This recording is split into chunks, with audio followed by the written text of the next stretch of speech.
Hey, Mark. Hey, Eloy, what's shaking? There's nothing shaking but the leaves on the tree. Uh-oh. Uh-oh. Do I sense music? Yes. Maybe. It's Tuesday night. Welcome back to Trampled Underfoot Podcast. We are your hostesses, and we're just here to have a good time. That's it. So, oh, man. So you had a day yesterday, Yeah. I gather. Yeah. Well, it was my grandmother's 93rd birthday. She was born in 1927, so I went over there and the family and all that, which was great. I got to talking to her. You know, as you age, you know, it's not like you're on. You know, you're kind of like geared down as far as like what's going on immediately around you and this and that. But she's doing very well, and we got to talk a little bit about the past and this and that. It's funny because I was talking to my cousins and one cousin says, "Oh, do you know that your other cousin, she heard Truckin' by the Grateful Dead, and she thought that it was you." And I said, "What, me?" And it was a hilarious thing because the association was the furthest thing from my mind. But you know, people will associate you if they see you playing music, then they associate you with music, and you know, like in reference to songs and stuff, you could hear a song and like. I had a friend, I didn't tell you this, I had a friend years ago that we played a little trick on where we were listening to music, hanging out, drinking beers and this and that. And in the mix of the music, we put in one of my songs. And then, but we'd ask all along the way, "Oh, who's this? What band's this?" And then when that song came on, no joke, he says, so we say, "So who's this? Who's this?" And it was me. But he had no idea. He had not heard that, and he says he started thinking and listening to it, and it was a song. I could link it, and you could judge yourselves. But now that you know it's me, you're not gonna. And even without it, you knowing that it's me, depending on what your perceptions are. And he said, "Oh, that's Queen, isn't it? Queen, Queen." Yeah. And so, you know, people have different whatever it is, but to me, it's like the furthest thing from but it was a funny thing, you know, associating, you know, associating the Grateful Dead tune Truckin' with to you. something that I could possibly, which, you know, in a weird reality, you know, one can make a song. I mean, what's the difference one song from another other than the commonalities, you know, that like the chord changes and this and that. So it's possible. But now, it's a funny thing, you know. So I have a few questions. How old? These are your cousins, right? These are my cousins, yeah. Right. Okay. How old are they? They're in their 30s and 20s. 20s and 30s. Okay, so younger. Yeah. Okay. All right. Now, had they heard you play anything before? Oh yeah. Well, growing up, you know, because that's what I'll grab onto. A discipline that I'm interested in. Like now, it's a lot of history due to the fact I've always liked history. I used to buy documentaries on, you know, and I used to buy biographies and stuff on historical things. But now that I'm doing the whole ancestry thing, it's that much more because you discover where these people were from. Then you learn about the towns and this. So, but music, so that was my thing. And so they probably perceive me, you know, oh, that's something that's totally possible. But there was something about that song that made them think of you. Did you play that kind of style? When, you know, because we're talking Jerry Garcia. And folks, if you've never listened to the Grateful Dead, you have probably still heard Truckin', the song Truckin'. Just keep trucking on. Was there something about that style that kind of made them think, oh yeah, that's you know. No, I just said, oh, what that me? I was like, oh, what that me? And I said, no, that's pretty cool. I mean, I it's great. I didn't know how to read. I was like, oh yeah, no, that's cool. Just I had to get that through my brain because then I was listening to Trucking and listening to what it would take, you know, decision wise when you're working out chords and for the song. I started thinking in those terms, like thinking, well, maybe, you know, you start thinking, you know. But yeah, I'm sure if you, I would say, I don't know if you read music or if you play by ear or a combination of all of the above, but you could, I'm sure, sit down with that song and listen to it a few times and pick it up and be able to play it. Oh yeah, I could do But that. I was just wondering if that was your style. So they just said, "Oh yeah, that sounds like something Eloy would play. So that's got to be Eloy." You know. Yeah. I mean, I know you like the blues. I know you like some of the metal. I know you like the rock and roll. So, I just wondered if maybe there was something in there that they just, oh, well, yeah, that's Eloy. That's just something that he would play. And then I was going to ask, had they ever heard it on the radio? I think my cousin had it playing on the radio. Oh, okay. And therefore, at the time we were talking, or maybe it was a CD. I don't know what audio thing they were doing, if it was some live streaming or whatever. Pandora. But essentially, they my cousin, she said, yeah, I thought it was you, which is a great compliment because it's a great song, and and I could work to that level. Like I'm not being cocky or anything. I'm not doubting that at all. But. Like I could work to that level sonically. Like I don't even have a mental problem with it, but just the it's like, the association with it randomly when my mind is, not even within that plane was a funny thing. Now here's the big question. And that's why I was asking if you think they've heard it on the radio. Have either of them told their friends or anything if they heard that song out, in the wild somewhere, they're at a bar or something like that? Oh yeah, that's my cousin Eloy playing that. Oh, that would be funny. No, I don't know about that. And so is there a new group of people in Miami that think that you did the song Truckin'? That would be a great, it's those little pushes. Like if I was doing like the music, push, and they associated something, like that's what Led Zeppelin and a bunch of these people, they used songs from popular blues and this and that, and then they added their bit to it. And so every musicians take from each other, but that would be pretty blatant. That would be all, Well, let's be honest, there are some pretty ding dong flagrant, thefts going on in the music industry. I linked the video. I took, what I did was I had, for that song, I don't even remember what I was trying to accomplish as far as who I was inspired to with that song, but it's that's the song that I posted in the Trampled Underfoot podcast page on Facebook, which you can go over there and check out things that we mentioned throughout our podcast, and you'll get a little glimpse of the pictures and video links and whatnot. And but that's the one that my friend years ago said, so is that Queen? And you be the judge. Personally, I don't see Queen in it at all, and that wasn't my intention when I wrote it. But for some reason, this guy was not a non-musician guy. This guy was a bass player and this and that. But he probably thought it was a B-side to something. Who knows? But I'd like to know if you guys can see if there's an association with that song. So I linked it over there. I'm going to have to check it out because I'm sorry, and this is no disrespect to anybody, but I'm not linking you and Freddie Mercury. But, actually, look, it's a funny thing. I'm not saying myself, but I have been, when I was in my 20s, I did a video playing, and that I reproduced the song, what was it? Glass Onion. Okay.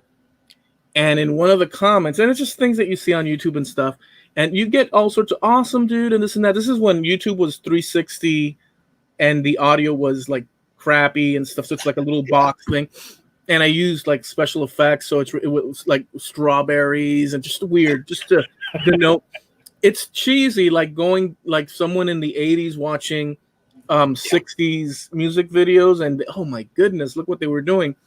So it's cheesy like that. But I did Glass Onion by the Beatles from the White Album. And in one of the comments, a guy goes, oh, look, it's something to the effect of, I'm paraphrasing because it's been like 8-10 years or whatever the years it's been, probably long. I don't know. And then the guy wrote, oh, look, it's Freddie Mercury doing the Beatles. And I was like, because he looked at my face at that particular time within the video, and he said, Freddie Mercury. Not that I'm trying to freaking say, hey, man, I'm by no means. You know what I'm saying? I'm just saying. I do. I get it. People will perceive whatever the heck they'll perceive and roll with it. It's weird. See, I don't pick up a Freddie Mercury vibe from you, but then again, I've not dove so deep into your music that I've seen all the different facets and all the different sides. But I don't get a Freddie Mercury vibe from you. I get more of a Muddy Waters meets Frank Zappa meets Jimmy Page.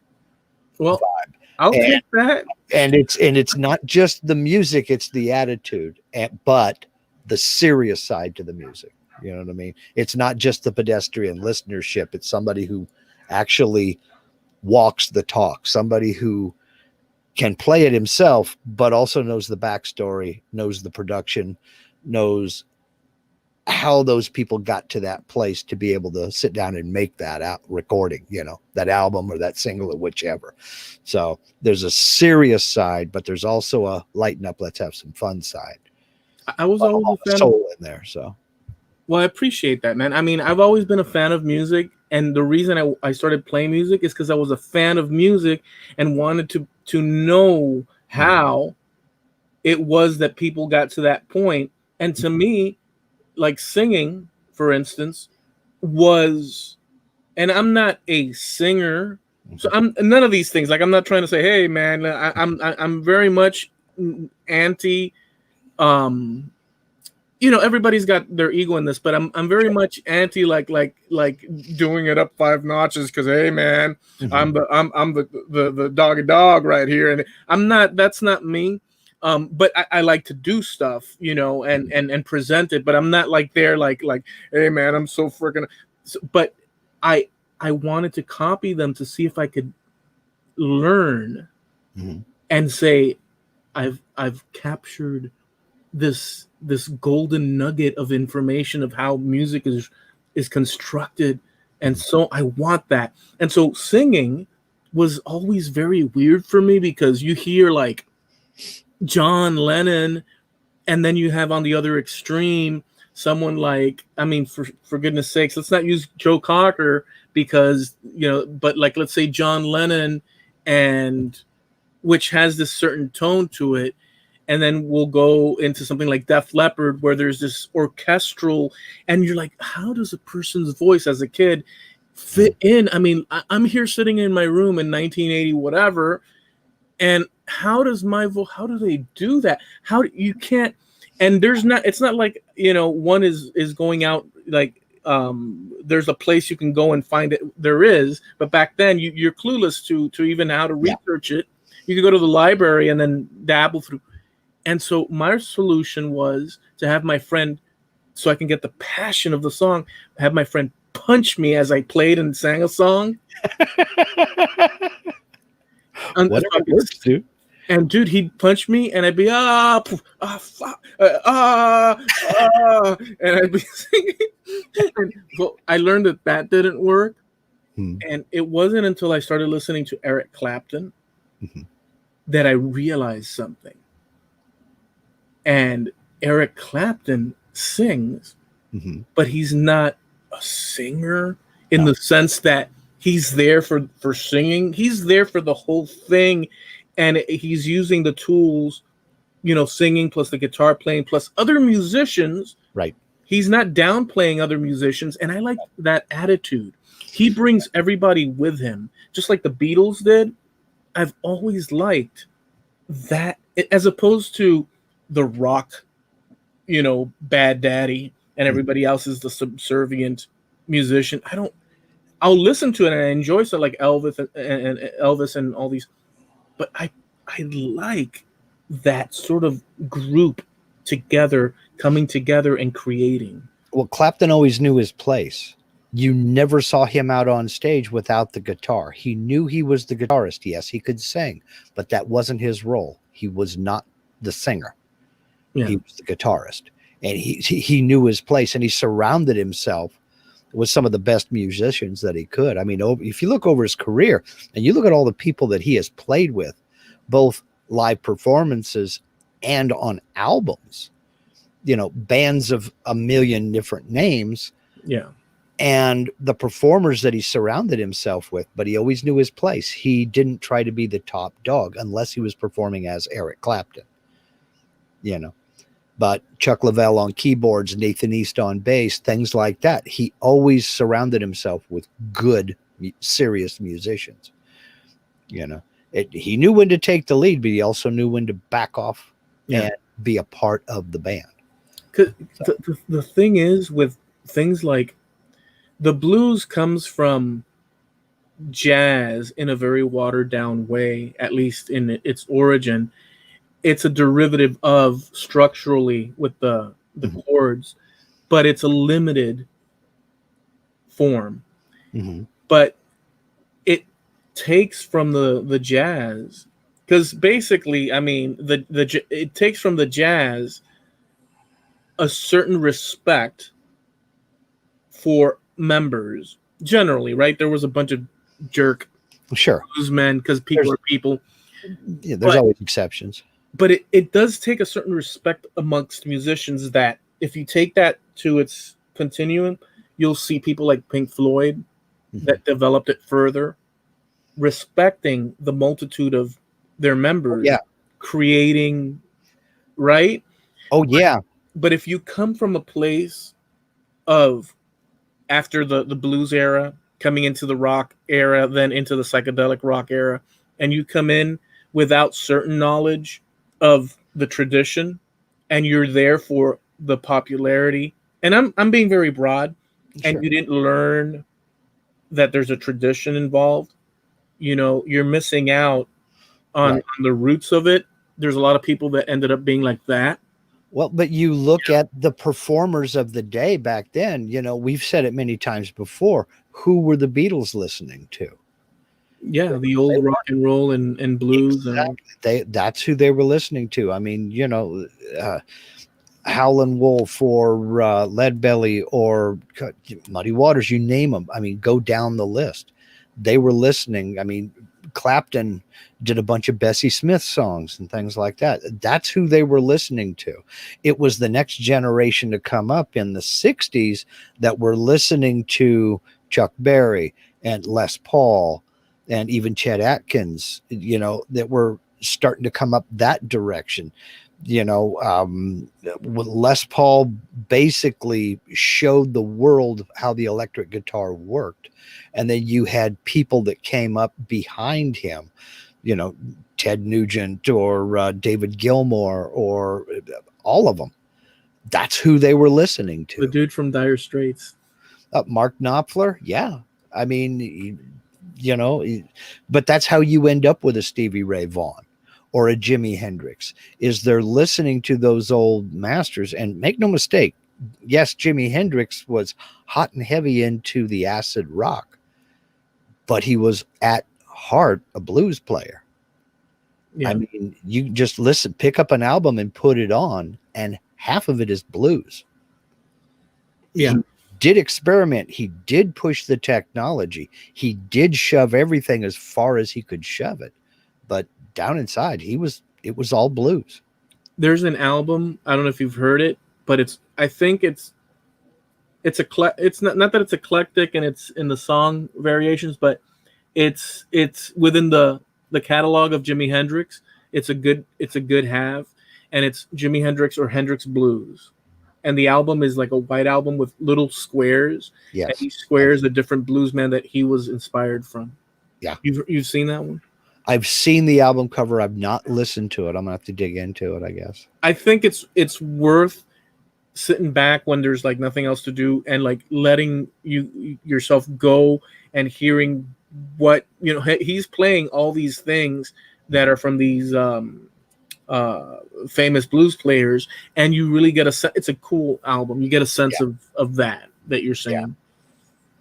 Yeah. I bought it. I ran out when all these things would, like the albums that would come out, like compilations of things never heard before from all these people back in the 80s, 90s and on. I'd rush out. Like I remember there was this like collaboration of Jimi Hendrix songs, and like famous people were there, and Eric Clapton was singing what's that song? A Jimi Hendrix song where it's I forget it now. It's unfortunate I forget it, but Clapton was playing a Hendrix song, and it sounded badass.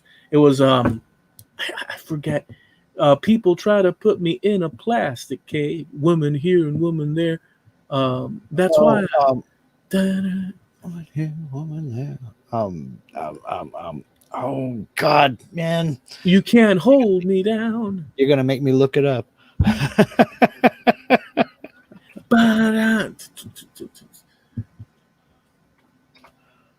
gotta figure it out. Come on. It's my edit. I'll cover it.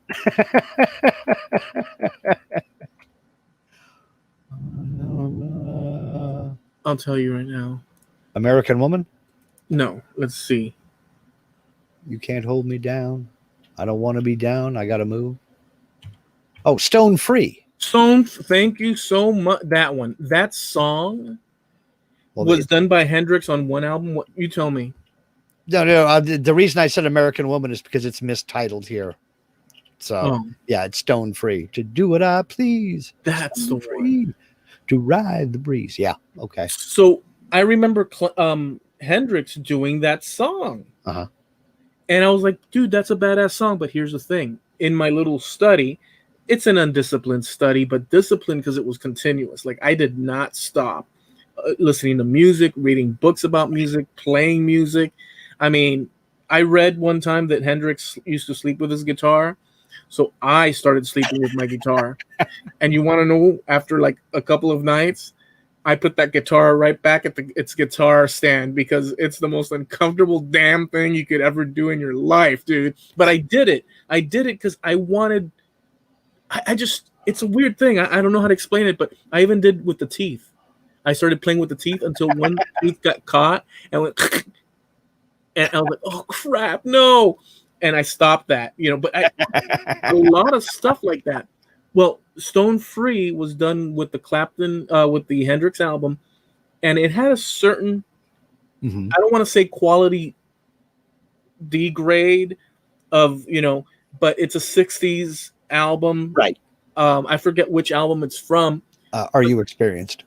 Oh, so it was from that. So it was like an offcut from Are You Experienced? It wasn't on the album, I don't think. No, it was on the album. Stone Free was a single off of the album. Yeah, that's what I meant. It was from that album. Oh, but I'm saying that from memory. I could be totally wrong, but I don't think that it was part of the canon within the album or whatever. So, but the Clapton remake, whenever he did that, could have been 90, 91. I don't know. He remakes it and he plays it. I had to get that darn frickin' song, man. And I bought it just for that. And then you have all these other goodies that are not, there's some of them are good, some of them are not. And whatever. It's just like a study in music that was ever continuous. No, you're absolutely right. It must have been something taken out of there because it wasn't on Are You Experienced? Yeah. On the original editions anyway. Nope. Third Stone from the Sun, but Stone Free was not on it. No, and it was such a good song because those little gems that fall the wayside because of strategic corporate music industry decisions, those are little gems that fall the wayside, and when they surface and you're like a fan, because I was really always a fan of everything that I would try and snatch it, Yeah. And people, I was on a different vibe than a lot of my buddies at the time. It was a different vibe. That, oh no, here he goes. The play with Eloy and the Blues. So yeah. Now, now, okay, it must have been an offcut because Hey Joe was the first single. Yeah. Stone Free was the B-side. Oh, there you go. So, but it was not on that album. No. Okay, I always thought it was on Are You Experienced? What they used to do a lot, Mark, and I don't know if you've heard this before, but in order to give, like the Beatles, I'll use the Beatles as a quote. They used to put out their albums. Let's say, I don't know, let's go with Strawberry Fields. I'm sorry, what's the album called? Sgt. Pepper's. Sgt. Pepper, yeah. So they put out an album with, I think, 14 songs or whatever it was. I think all their albums had 14 songs. They said, we wanted to give bang for your buck. And so we put out singles, and the singles for that album, let me go see. Let's find out what the singles, what were the singles for Sgt. Pepper's Lonely Hearts Club Band? Okay. This is saying here that it was the B-side of Hey Joe in the original UK release of Hey Joe. Yeah. So in continuing with that, they used to want to give you bang for your buck. I'm still trying to find what the singles were for Sgt. Pepper's. I'm trying to find out here. But you guys, wouldn't they be different versions of the songs that were on the album? No, this is what I'm trying to get at. What they would do is that they'd have their 14 as an example, but a lot of people did, not everybody, a lot of people. As an example, they would put out your 14 songs on your record. Right. But they do promotionals, and they'd have like things like Penny Lane and let's say not Sgt. Pepper, what was the B-side? Because it was Penny Lane, and it was another one. If you guys out there can find it and let us know, but let's go with Penny Lane. They'd have two songs as singles to promote the album, but they would never include it in the album. None of these bands, generally, not all the time, they would not include the singles because they felt at the time, the thinking was it's a ripoff. You know, we already have the single. Why would you put it in the album? So they tried to push for 14 songs plus the singles of that release, but it would never go in the actual album, which looking back now, Paul McCartney said that was kind of silly of us to do. I'm paraphrasing.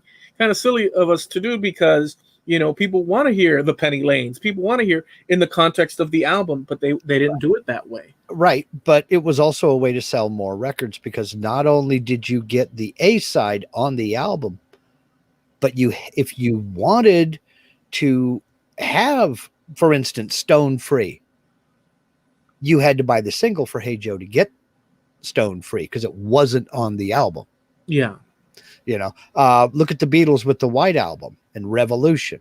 The version on the album is completely different from the single that was released. Oh, but you know what happened with that? So I don't. So do you know the story behind that situation? No, I don't know. It's an awesome story. It's an awesome story, dude. This is another example of John Lennon butting heads with Paul McCartney over the power to have dominance on who gets the A side on a single, because they would fight. I mean, I don't know that they were punching around, but like it's like a competitive thing according to everything we've read. So Paul McCartney frickin' comes out with Hey Jude, dude. And Hey Jude, I'm sorry to say, for me, it's I mean, we've heard it so many times, but it's a masterpiece of rock and roll ballad like frickin' awesomeness. I mean, Hey Jude, and that song was written by Paul McCartney lyrically in order to uplift Julian Lennon. Since John Lennon had divorced or started procedures to divorce Cynthia Lennon. And so he was writing it like that, but he was afraid of showing it to John because he thought it was a little bit too intrusive, but he just felt it. It was a song that came from inside. And when you're dealing with musicians, you're not dealing with the same language that people are that don't do music. You're dealing in colors and things like that, you know. Yeah.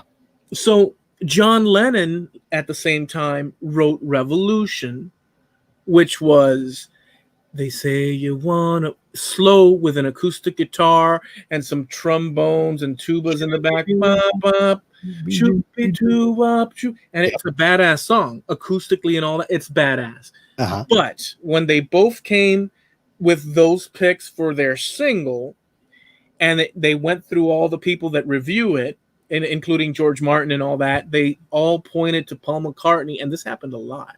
They pointed, because that's another reason I like Paul McCartney, because I mean he's a songwriter. You can't take it away from John, but I'm sorry, Paul McCartney. Yeah. So they pointed at Paul's song and said, "Hey Jude has to be the frickin' A side, Hey Jude," and they told Lennon. It's Hey Jude. And he says, but this is a fantastic, and they all agreed this is a fantastic song. Revolution is a fantastic song, but it's not Hey Jude. And it is. They're both history-shattering songs of rock and roll, but Hey Jude is the winner, the single, the one that people are going to buy, from little teenage girls to, you know, everybody. Yeah. And so John Lennon went back to the drawing board, pissed, because he wanted to overtake and have the A side, and he re-recorded Revolution, the faster version. And he said, let's up the ante on this. And he had the guy, the engineer, Eric Miles, I forget the guy's name now. I read his biography too, but I forget the name. And he had him direct inject the guitars distorted, cycling to create that sound. And he did it badass. That version went on the B side because it still wasn't good enough compared to Hey Jude, and the acoustic version went in the White Album. And this was one of those situations where the two of them were like at loggerheads trying to get number one spot, like always. Yeah, but it's healthy. It was healthy because it was awesomeness. It was healthy, but it also led to ultimately to destruction. So yeah, if you go nothing but go for broke, eventually it's going to break. Yeah, I mean, but I would not have, at the same time, we would not, I don't know, but my perception is if the Beatles were around like the Rolling Stones, yeah, it wouldn't have the same. They outlived their cool. Yeah.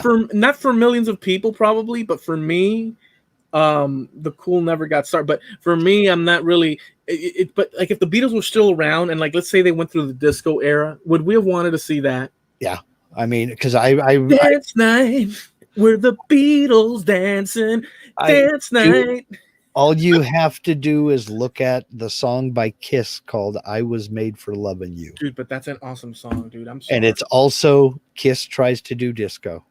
It is, but if you listen to that song, see, the problem is you lived through the era.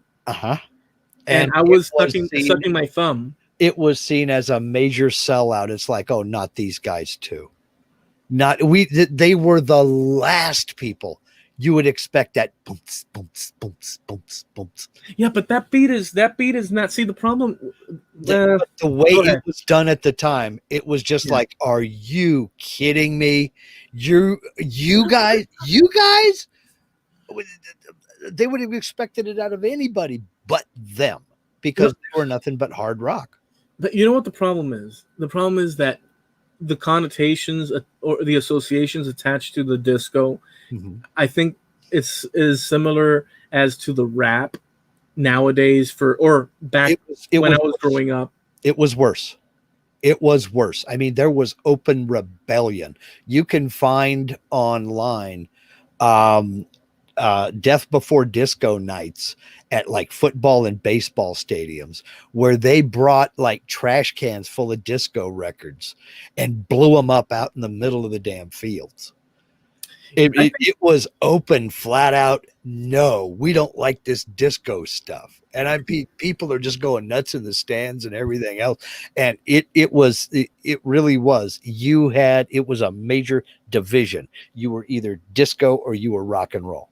Was it a fear was it a fear at some level of returning to a wholesome, cleaner? Because it was dealing, disco did deal a lot with I will love her in the disco hall, and she will love me. Disco was all 100% hedonism.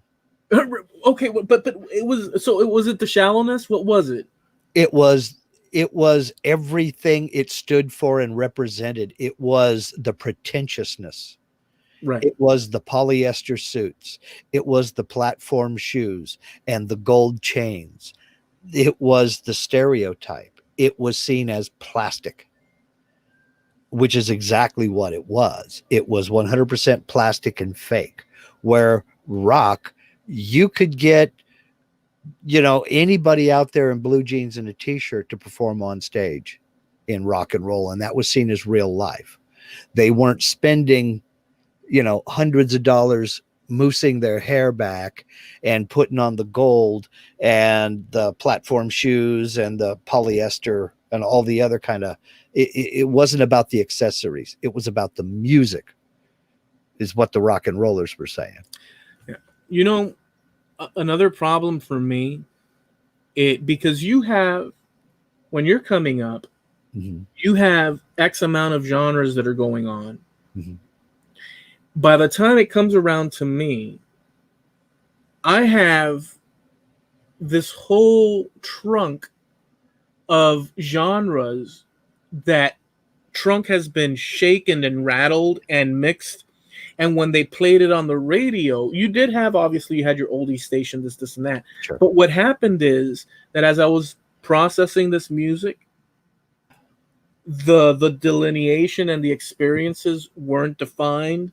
So Right. I consumed it, and things blurred, like, genres blended, where certain things were, if I would have grown up in your era, I wouldn't have no doubt that I would be pissed at disco to this day and forevermore. But since I grew up now and I can see it without the connotations of like my buddies and all of us going out and seeing, like the freaking polyester people walking across the street, and it would be a different story. Yeah. I don't know if that makes sense or not, but it does make absolute sense. But you also have to remember that at the time, not only was the music evolving. See, I was not pissed at disco. I was disappointed. I still consider it a dark time in American music history, because you think of all the progression that was made in the 60s and the 70s, just technically speaking. You went from mono 45 singles up to stereo, the invention and toddlership of stereo that was cheap enough for the masses.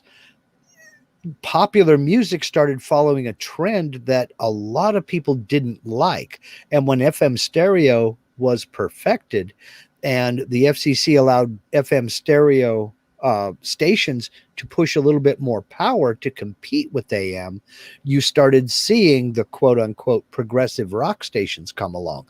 So as the new generation coming up got into the more poppy pop music and less into the rocking rock music, those people graduated over to FM and were listening to the alternative stations, the progressive rock stations. So that chasm widened because you went in two different directions, and then the pop kind of gave way to disco, which then kind of came back to pop, which then kind of went into the new wave and new age. So you had you went from Donna Summer to Duran Duran in about 5 years.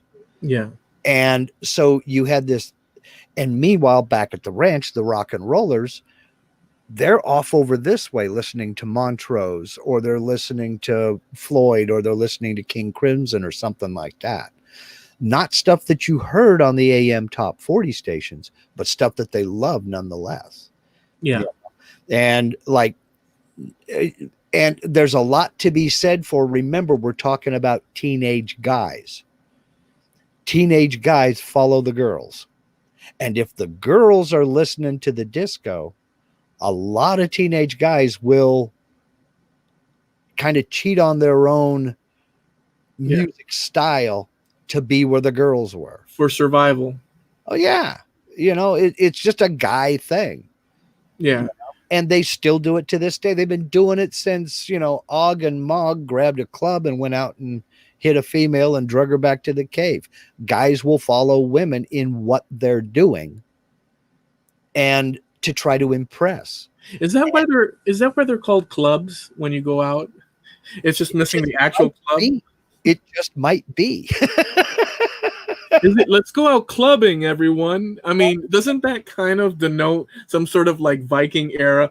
Hey, Udvik, yes? Do you want to go clubbing? Sure. There's some beautiful women across the way, and they take their clubs with them. Why would you call it clubbing? Yeah, they get dressed up, they hop in their boat, they row over to the next village, and they go clubbing. Wham! And then bring them back, I mean, it's a funny thing because whatever. Yeah, clubbing is, well, it's a verb, so you're right on both counts. But it was just the chasm opened wide. But then again, sitting back and thinking about it, it's not my style of music, but it was the natural evolution of music. And that's why I don't get pissed about hip hop. It's the natural evolution. Just the way, the same way blues, an offshoot of blues became rock and roll. Rock and roll is, and even country is adopting a lot of the hip hop. Now, you may not like it. It may not be your style, but I see it as the next evolution of popular music, of rock and roll. Oh, it's been done. I mean, there were people like, what's this guy? Remember those albums with, was it Ice-T? That they were heavy metal plus Ice-T rapping over it. Oh yeah. Back in the day when you listened to that album, I personally had no issue because it was Bad to the Bone heavy metal and Ice-T rapping over it. Mm-hmm. It had a good, for heavy metal. And I mean, it's not like I'd sit here and listen to it now, but I mean, I won't turn it off. Well, I probably would turn it off, to be honest with you. But it wasn't bad. Aerosmith and Run DMC doing Walk This Way. I mean, that was a crossover. It was a huge crossover hit for both. I mean, there's a lot of people that who would argue, and many of them would be right, that collaboration with Run DMC pulled Aerosmith out of the pooper. It got me to buy Run DMC's record. I owned, and I probably still have in the shed. I'm gonna have to go in that shed. I gotta, and hopefully it's still intact. But chances are, with all the rain and all the years of, but I had the frickin' record. It was called the Raising Hell record. Was it the Raising Hell where that was on? Boy, I gotta ask that question. But that album was Run DMC's Walk This Way on. But that put Run DMC in front of a lot of people who would have never given him a second look. And that also, it was that collaboration between the two completely different music styles that opened a lot of eyes to rock and hip hop at the same time. Yeah. And that Infusion continues to this day, and it's progressed. It's going beyond that. So I just see it as the next evolution, and where we go from here, who knows? Yeah. Well, I mean, honestly, I think, look, you're right. And then there's different types of tastes. Like, I'm not too keen on the rap. Personally, I'm not too keen on it. And it depends on the person to person, their taste and stuff. But I'm not too fond of the rap. And that's me being pretty darn... I'm not either. I'm not a big fan of it either. It's not my style of music. But then again, neither is a lot of music. A lot of music is just not for me. I'm not much for Mariah Carey. She's got an excellent voice. She's got a lot of talent, and I wish her nothing but the best. It's just not my style of music. And it's the same with Beyonce. But it's also the same with somebody like Dokken or one of those groups. I'm not into thrash metal. I'm not into death metal. Metal thrashing mad, dude. You put on your headphones and listen to Anthrax's Metal Thrashing Mad. It's just not Metal Thrashing Mad. It's great, dude. He goes, that metal thrashing. He screams like with this high pitch that can shatter. Yeah, back in the day when I first put that, dude, I thought I had found a secret Anthrax. This was like whenever that album, a secret Anthrax tape never heard before, because it was like I think it was a fistful of metal, and it's like this guy with his or something like that with his mouth opened and the fist flying out of his skull, and when I put that in, I was like, dude, this is some serious stuff. Like this is some secret stuff that nobody's ever heard, because all the pop. But no, dude, all kids were listening to it. But I was like, this is secrets. This is. Well, I don't listen to punk. I never listened to the new wave. I didn't listen to any of that other stuff either. It wasn't my style. So, it's, I think the newest thing I own is probably Kenny Wayne Shepherd's Ledbetter Heights, which came out in the 90s. So, I'm a bad judge of what's currently popular with music, because most of these groups I have never heard of before. But I'm okay. I like it in my own little world. They know me there, But you've never sat through a heavy metal album? I've sat through several heavy metal albums. It's not my style of music. I've never been to a Five Finger Death Punch concert. I've never sat down and listened to one of their entire albums. My grandfather, huh? I don't even know who they are. I had never listened to anything by Disturbed until they covered Sound of Silence. I had never listened to anything, and that guy's got one hell of a voice. And so I went back and I listened to a few things. I didn't get much into Metallica either until they did One. Then I started listening to some of the other stuff that they did. So it's still overwhelmingly not really my style of music, but I'll listen to it. I mean, I've got Black Sabbath. I've got, oh my God, let me think of who all I got here. Good grief. I go back to Paranoid with Black Sabbath, and then both the Ozzy Osbourne and the Ronnie James Dio versions of Black Sabbath. Ronnie James Dio had a hell of a voice. He was awesome, dude. Whale. But if I had to choose Black Sabbath eras, I'd always go with the Ozzy because of one album. Because it was original.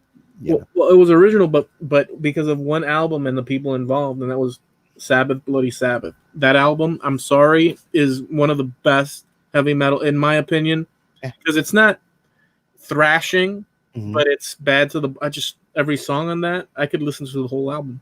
And I'm fixing to commit a sacrilege here. I also liked Mob Rules. That's like one of their least. That was one of Dio's albums. Oh, okay.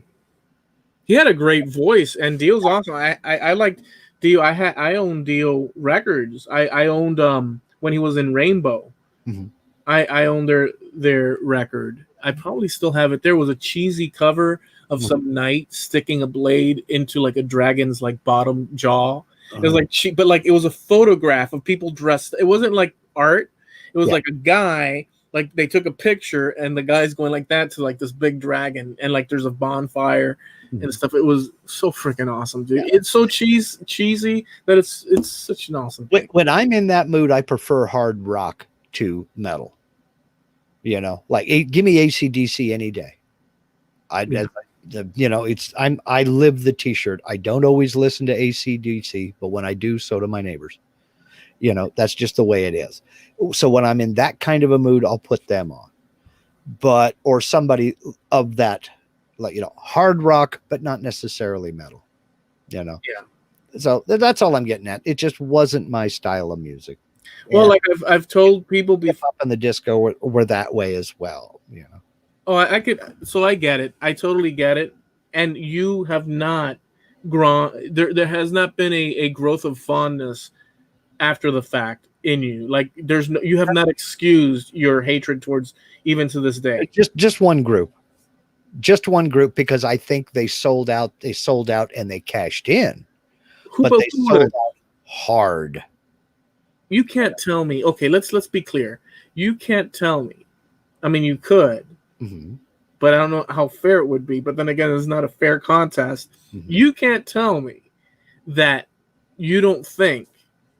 Just take away your personal likes and this and that. Just being as like neutral as possible. You can't tell me How Deep Is Your Love is not a melodically well crafted song, like beautifully orchestrated for its purpose. I've never listened to it close enough to tell you.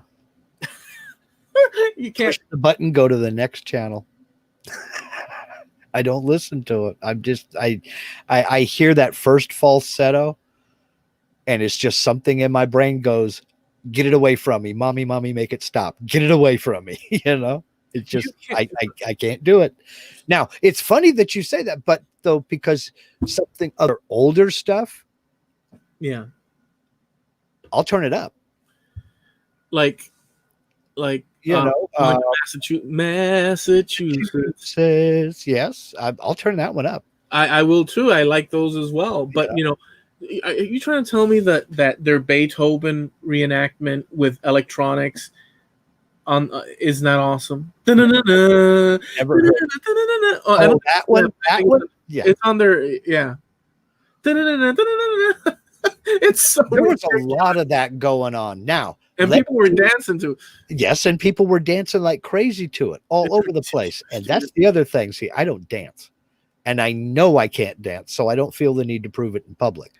But let me topspin laud the questions into your end of the court here. I linked you one night in a hangout, and this was a huge hit. It was called Stars on 45. Oh, gee. And it was all set to a disco beat. And they took a bunch of short verses of Beatles tunes and put them all together to that disco beat. It wasn't the Beatles singing. It was another group singing it. And I sent you a link, and you muted yourself in this hangout, and you listened to about maybe 45 seconds of it, came back and said, I don't like it. I don't like it at all. I don't like it one bit. Oh, I did say that? Yes, you did. That sounds like I would say that. And I was like, okay, now, was it because it was the Beatles songs they did that with, or was it because it was disco? And you couldn't really give me an answer. You didn't really know. You just knew you didn't like it at all. Yeah, I probably thought it was sacrilege. And that's the way I was when the Bee Gees went disco. They sold out to their personal benefit and to their financial benefit. They became one of the biggest groups in history and had some of the biggest selling albums in history. But even they hated being called a disco band. But it's like, you can't unring a bell. Once they crossed that threshold, they were stuck. If you were them and you did one song, I think it was, I don't know exactly what the story was.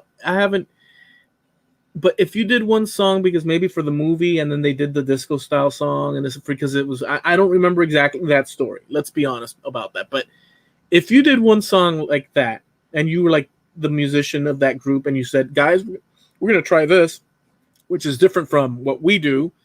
And all of a sudden you're selling millions upon millions of records of that. And then you have this thing called your creative dignity over here. But on this side, you're selling frickin' like hot pancakes out the door. I can't blame the Bee Gees. I don't know how much.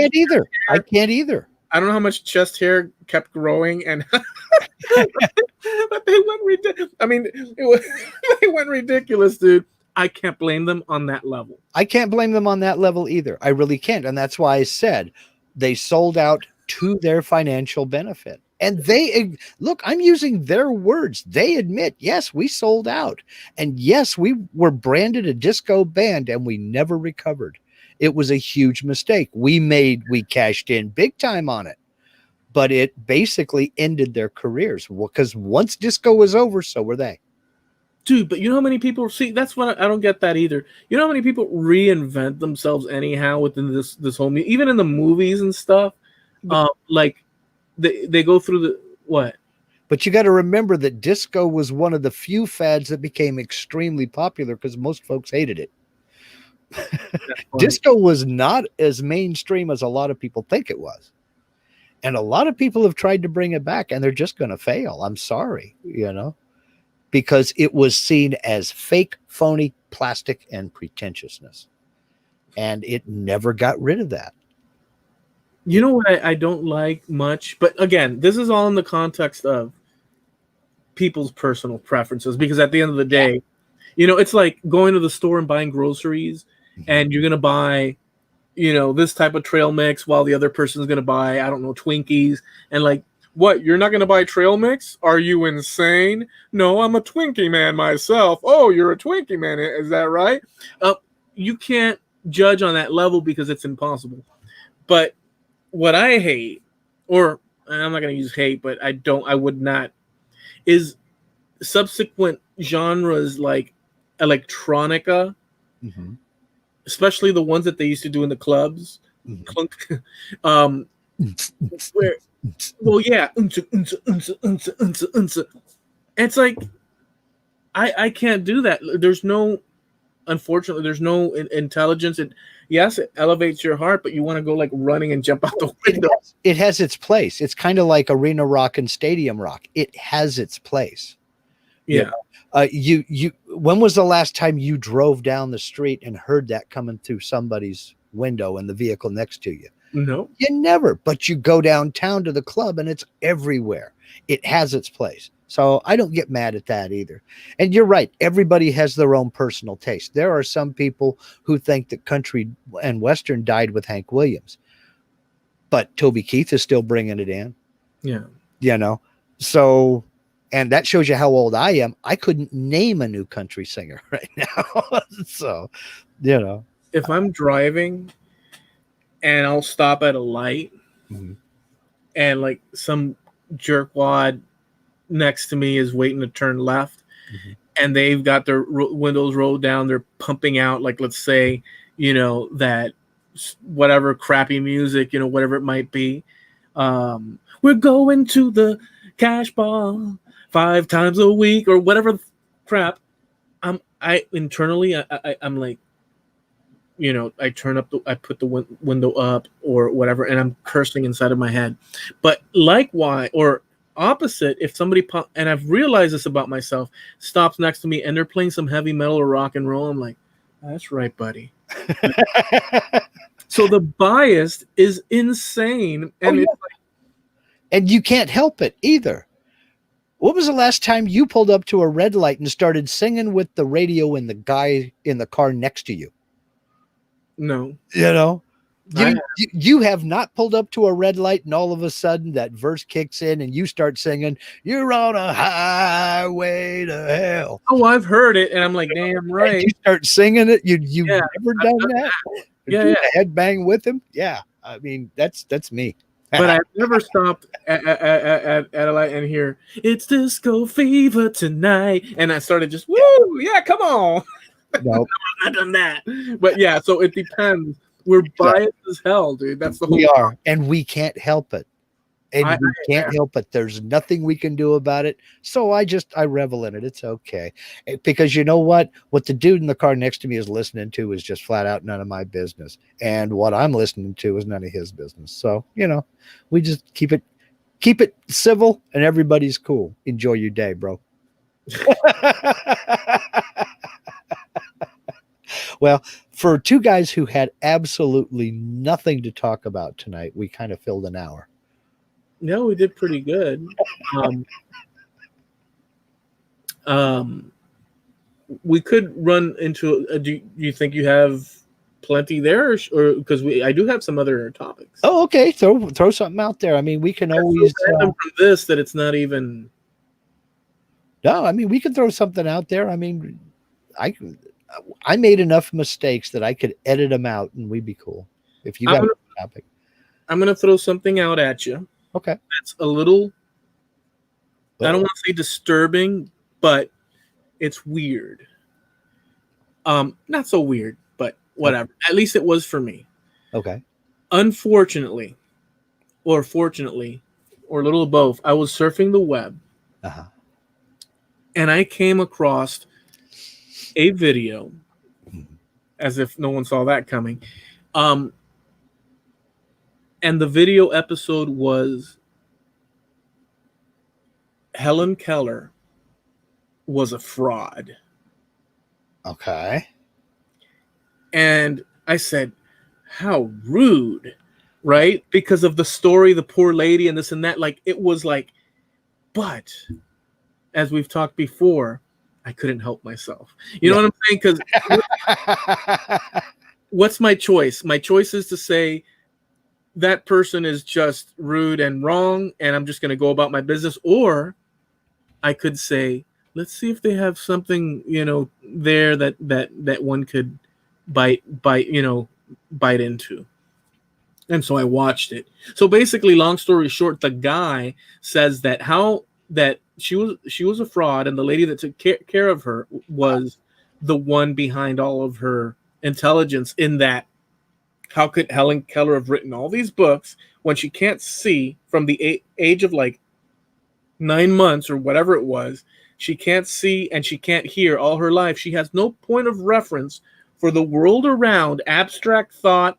We require our eyes and our ears in order to be. You can be missing one or the other and still input information from the world around you and be able to collate it in your head so that you can start piecing information together, discarding parts and doing the mathematics that is required, for one to actually develop a belief system. Yeah. And so this lady had none of that, but the teacher did.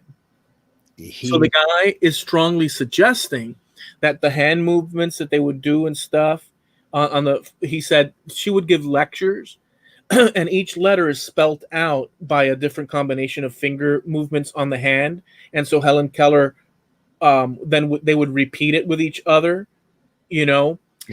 He's saying that for the length of time and the amount of words used for a seminar that she would do, it would have taken like 5 days to complete X amount of paragraphs with each hand move. In other words, he's using that explanation as one explanation, very compelling, that in order to speak out the whole sentence or paragraph, the amount of time it takes to mimic with the hands those gestures, it would triple in time or more, so whatever. So time-wise it was. And that Helen Keller's political views, because she had political views. Remember, this is a woman that could not hear or see all her life. So what does a towel look like? Or what is a towel? You could touch a towel and she could know that a towel is a towel. Or I'm sorry, she could know that there's something in her hands that has that texture, but she can't hear a reference point name for it. She has no need to express it verbally because you see what I'm saying? That there's no way. But there are a lot of assumptions in that entire presentation that she didn't already have some sort of thought processes, that she didn't already have some frame of references. The taking 5 days to spell out, he's assuming she's spelling out each letter and that they didn't have a shorthand for words. You wouldn't need to necessarily spell out your name every time. You could come up with your own shorthand so that all she had to do was one hit. Oh, Helen Keller, or my teacher Annie, or one sign for good evening. But Mark, if you step back for go ahead. But when was she doing all these speeches versus when did Annie, the teacher, come in and start teaching? How many years transpired?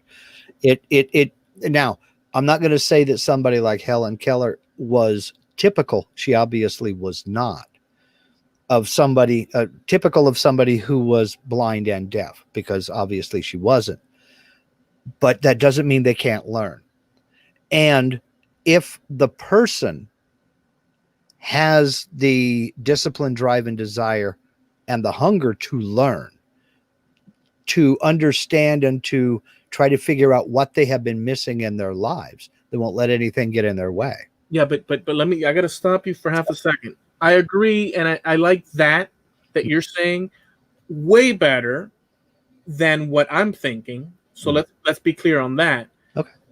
But I'm being a little bit rougher in Sure. because of what I saw. Mhm. And then later I went and watched Helen Keller performing these things live and watching it, which balanced out what he said, because he was kind of, the point was, when I saw Helen Keller actually performing the thing, and because there's a lot to say, they also had a technique where she would put her hand, Mhm. they would put her hand on the face and mouth and neck in a specific position so she could feel the breathing, feel the vibration in the nose and the throat. Mhm. And they taught her how to word out and copy, and she actually did. And you could hear her go, and she would copy it. So it was a slow So in that video, at least, and many others, it showed that while doing those procedures, she could copy Right. what the other lady was saying, not well, because she has no point of reference other than that. Right. So putting that to the side, so there's examples of Helen Keller that you could see that, but from that, imagine right now, you and I, or let's say a third person, because let's not do that because it's just bad. Let's say a third person, you remove visuals. Right. You could still communicate with them. Right. Crappy situation. Remove, like a person within our age, remove both, and then try communicating with that person. Now, here's the bit. We know that person has points of reference, significant ones, because they're in our age groups. Right. So you can kind of grab them and go and tap his hand and say, hold on. And then in his insanity, because remember, there's no input. Right. Maybe there's obviously smell and taste and touch. But once you're missing those things, you can't use time. You can't use a whole host of things. And that's with a person that has a point of reference. That person has now left the planet Earth in reference to input information. And that's, imagine someone, what's that? And that's where teachers come in. Imagine someone from the beginning of their existence, knowable existence, without any reference microphone, television, left, right, color of a thing, what sound? No, they can't see sound, color of a thing, sound. They have no sound reference. They have nothing. So what I'm trying to get at is that it was compelling. Sure. But I did see her mimicking. But what his argument is that you could teach them by the process but to come up with, and he read she wrote like 14 books. I don't know how many books with political, strategic, like all sorts of crazy things. I don't know, man. You have to remember all of that was done through an interpreter also. She didn't sit down and physically write anything. She did her sign language to her teacher and later on her other associates. Yeah. Never stopped learning. Now, I'm not here to defend or condemn anybody. No, me neither. I'm just saying I'm just repeating what I have heard, what I've seen, what I've learned, and what I know about her. And a lot of the footage, a lot of the film that you see of her when she was older, not when she was young, because her teacher came in when she was a young girl. Yeah.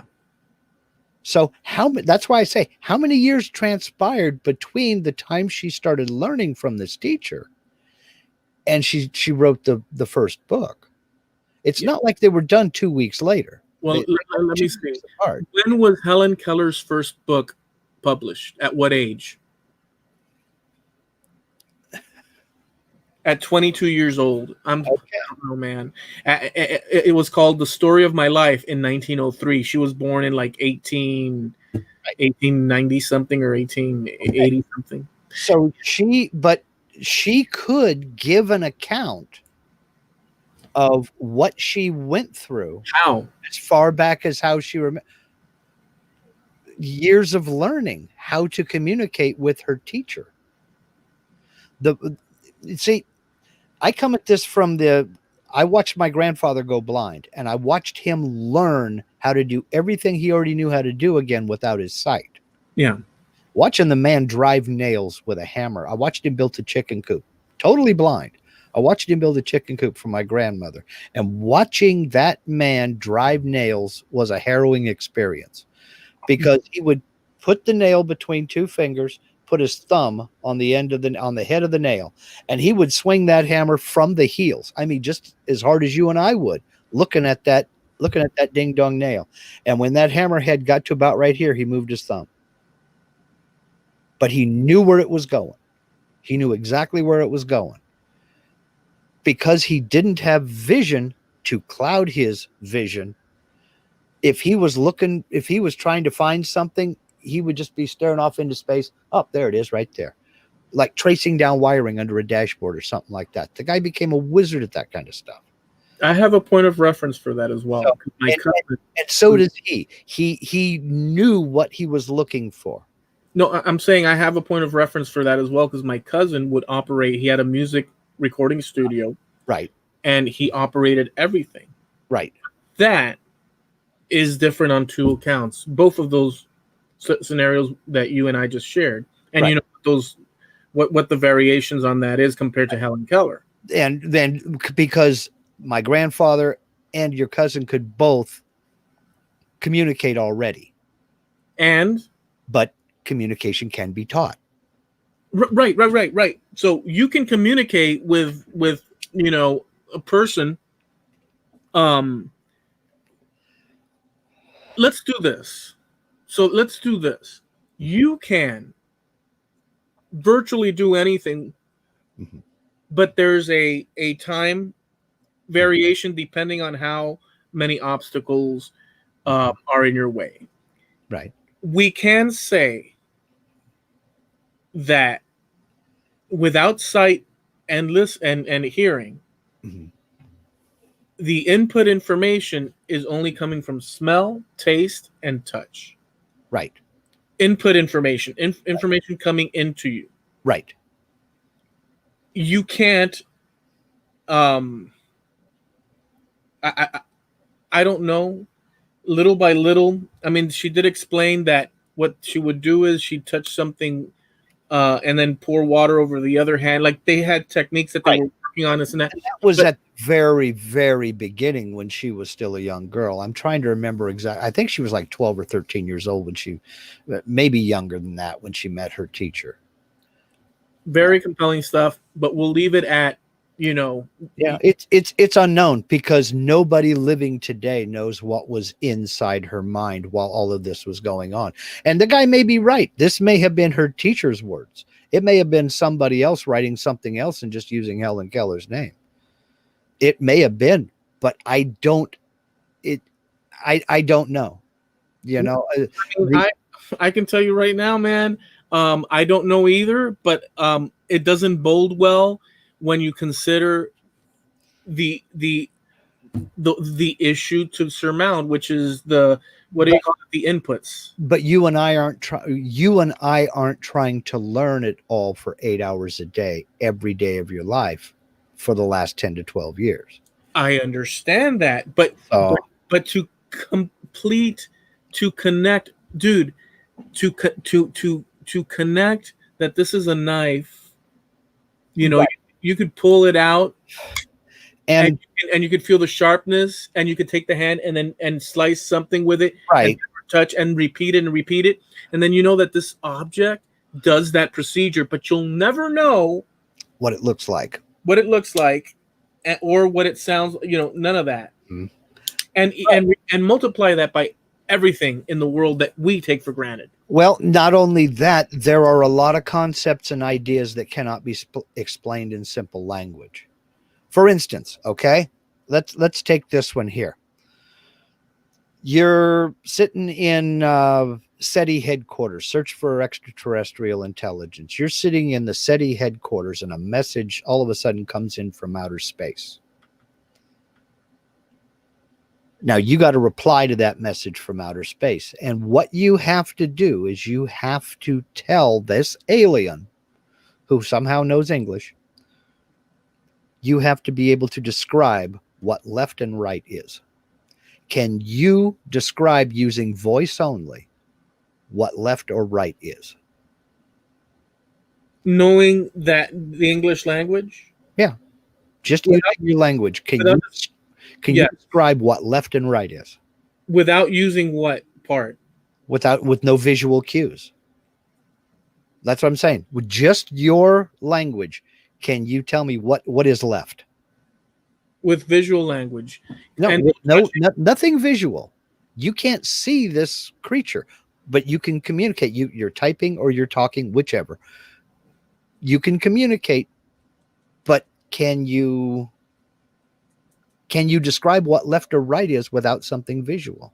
yes, I think that there's ways around it that you can do it. I'd have to sit and think of the easiest way to do it, but since we have the use of voice and we're communicating in the same language in that case, I think that there is a reasonable. I'd have to sit and think about it, because you could say something like, because they don't know what left and right is, but they know what touch is, right? They know all the other things except left and right. Well, maybe. We don't know. That's the whole point. And that's what I'm getting at. Without visual cues, there are very simple concepts. We can look and I can say, okay, this is my right hand. Mm-hmm. You're looking at me on camera, so it looks like my left. Mm-hmm. But if you take that away, how do you describe right and how do you describe left? How do you describe up and how do you describe down?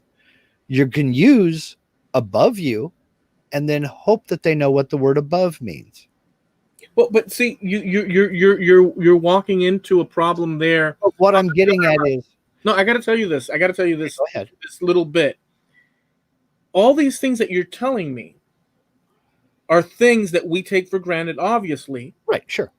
But that we've added on top of our current knowledge base that are so simple that we have roundabout ways to get to. In other words, we can communicate these things and assume that we're in the ballpark of what you're trying to tell me. And that's what I'm getting at. That's what I'm getting at. These are simple concepts that are easy for you and me using visual cues like pictures, photographs, video, what have you. But they're incredibly difficult to explain. So using a simple language like a hand system or something like that, she could be able to say, I am touching your right hand. Now I'm touching your left hand. But so there is a cue there, but if you take away the hands, so what I'm getting at is some concepts are very simple to understand, but very hard to demonstrate and very hard to describe. It's kind of like trying to describe color to a blind person. It can be done, but it's very difficult. So for her to come up with a bunch of political beliefs, she would have to know A, what politics was, B, that there were different beliefs. You know, you go down the list. There's a whole bunch of things that she would have to learn. She graduated from university. Okay. And at what age? I just remembered that one now that we're talking about this. When did Helen Keller graduate from university? Let me repeat it again. In 1990, she graduated from Cambridge School of Weston. 1990? 1900. Okay.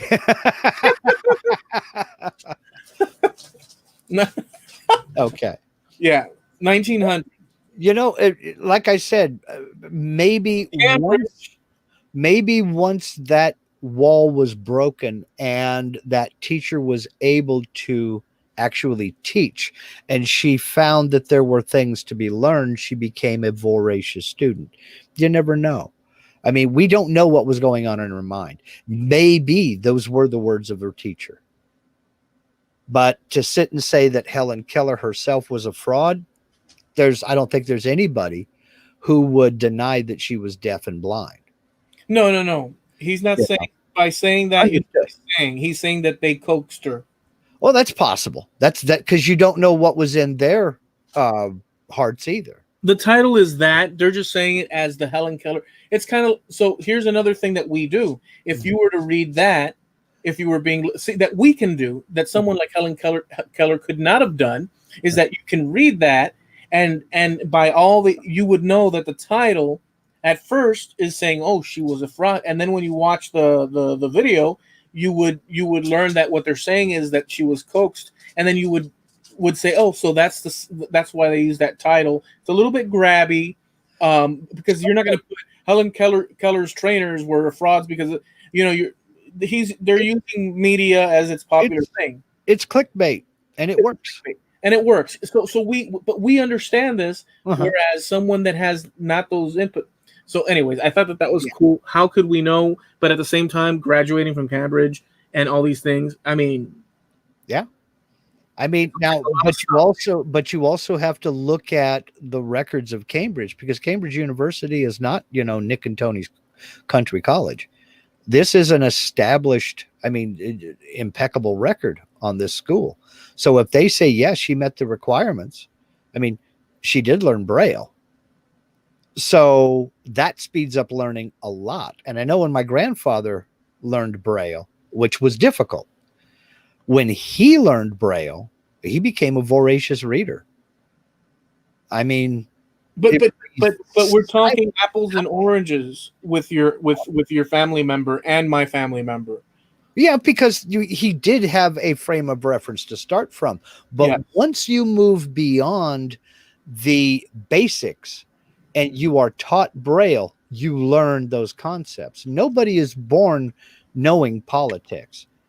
But when was Braille invented? So Braille's been around for a long time. Mm-hmm. You want to take a stab at it? I was going to say the early 1800s, wasn't it? 1824. Yeah. Louis Braille, who was blinded at the age of 3. He was blinded at the age of 3. Right. He could still hear, but he was blinded at the age of, invented the system in 1824 while a student at the Institution Nationale de June. So, to learn Braille, and I watched I wasn't there constantly watching her, but I was around when my grandfather was learning Braille. And once he learned it, he became a voracious reader, because that was one of the things he liked to do. And it was kind of like the old Twilight Zone episode with Burgess Meredith, the librarian, who all he wanted to do was read. Or not the librarian, he's a bank teller, excuse me. All he wanted to do was read. Then the nuclear holocaust came, and he had all the time in the world to do nothing but read, and then broke his glasses. Yeah. Wow, that sucks. Because you can't. But think about that. So think about that. Reading being his hobby, when he started going blind, it was like the worst form of torture that you could put a person through. Psychologically speaking, to him anyway. But when he learned Braille, it was like he just woke up again. He just lit up again. It's like, holy cow, I can now read. It's his internet, right? Exactly. So, and that just spurred him on to learn even more. He never went so far as to get a Braille typewriter because he didn't need to. He could communicate. But he could say something to somebody and they would write whatever. But, he became a voracious reader, and he was constantly at it. She was forever trying to get him up out of his chair and go do something other than sit there and read. And he was just like, no, I'm blind. I can't do anything. She's like, well, that's a bunch of BS. I know better than that. My uneducated guess with this thing that we just proposed, or that I had proposed to you and we've talked about, is that with the videos, seeing it and not being there, one, I can't say for sure, but I can say that she showed communication in those instances that I did see. Mm-hmm. So I would say, from a very distant, not having all the facts, it appears unintelligent. And my best intelligent guess is that she learned things, but she was coaxed to a degree. And she might have been. That's possible. But then again, we just don't know, because we don't know the whole story. We didn't see her journey. We didn't see her struggle, mainly because there was just no real way of making a record of it back then. You're talking about the early 1900s. So, even sound movies didn't come along until 1928, something like that. So, I don't know. For her to come up with complex thought processes and develop opinions on politics, we can only guess at what she was reading. And remember, the number of Braille books were pretty limited, but it was taking off during that time and becoming more popular. So more and more of various works were being done in Braille. So well, if you put, let's just the simplest example of, like, let's use the simplest example, and then we could multiply that by whatever time frame the teacher used in order to. So you could put her fingertips on the word apple, and then have an apple there and have her smell it, taste it, and then keep going. Apple, apple, apple, apple, Right. apple. At some point, with her heightened sense of touch, without her visuals and hearing, she would hopefully, because we don't know, but she would end up saying, when I touch that, that's apple. And then repeat it with pencil, repeat it with this. But abstracts. Yeah, and that's what I was getting at with my difference between left and right, because without certain visual cues, even some simple concepts like the difference between left and right are very hard to describe. That's so a little bit but of then again, you're also talking about having a teacher right there. It's not like she was doing all this stuff by herself. She wasn't taught Braille and then left alone. She had people around her that were continuously, so you take a book like a work of fiction like Capital. huh? Das Capital. Well, not even anything like that. You take something like Mark Twain, Huckleberry Finn, The Adventures of Huckleberry Finn. It's a very simple book. It's very easy to follow, but there's a lot of complex things in there that you have to describe. And when you know what water is, you can be taught what a river is. When you know what dirt is, by taking you down to the stream. This is the dirt. This is the mud. This is the water. This is where the water meets the mud. And this is called the bank. And it would have to be reinforced. But you could, and this is, you feel how the water is moving. The water is moving. That is the current. This shows that this is a stream. It can be described, and you can impart these, so that even a simple book like, or a simple story, The Adventures of Huckleberry Finn, you could teach a deaf and blind person the concept of whitewashing a fence. I'll leave you with one more on this topic. Okay. And by the way, I agree. I think that that's completely reasonable, although to overcome. So I'll leave you with. So I agree that that's a reasonable thing. Like, I agree. Okay.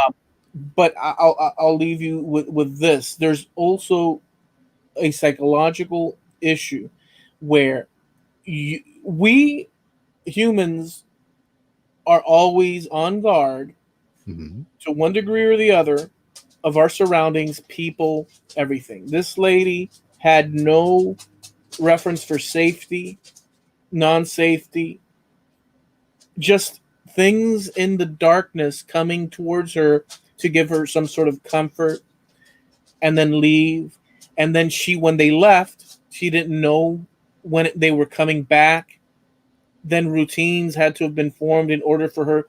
That's when they came back. I mean, it's a horrible. Well, she also had a pretty large family around her. But so, it wasn't like she was left alone a lot. No, I understand, but it doesn't matter a lot or a little.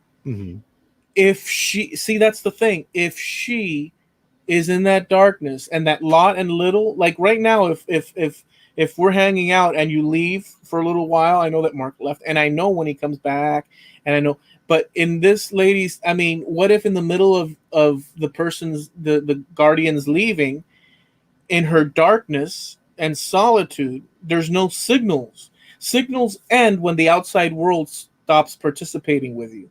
And so what happens then in a psychological, well, no, here's the bit. I don't know if you've thought of this. Sometimes we get angry. Sometimes we get pissed. Sometimes we lash out. What about her lashing out? The psychological and not being able to describe psychological scenarios. I mean, there's a lot of problems. And from what I gather, the first 9 or 10 years of her life, that's how she lived, was lashing out. She took what she wanted when she wanted it. But she didn't sit down at the table and eat with her family. She would smell the food and come in and grab stuff off of people's plates, and that's how she fed herself. And the family knew she was coming. And it was an incredibly difficult time for everybody. It had to be. And they went for teacher after teacher after teacher until they found this one teacher. And her name was Ann something, and I don't remember her name. And it's to my detriment. I don't remember her name.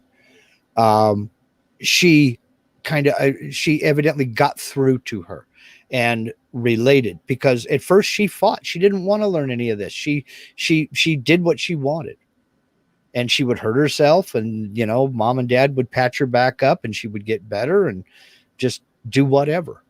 Just keep in mind also that any information, that's a big one, that's not happening, that's not coming into her through people touching her and this and that, it's like shutting off the TV. You are the TV. Yep. And it's shut off. And she's in that, but she doesn't shut off.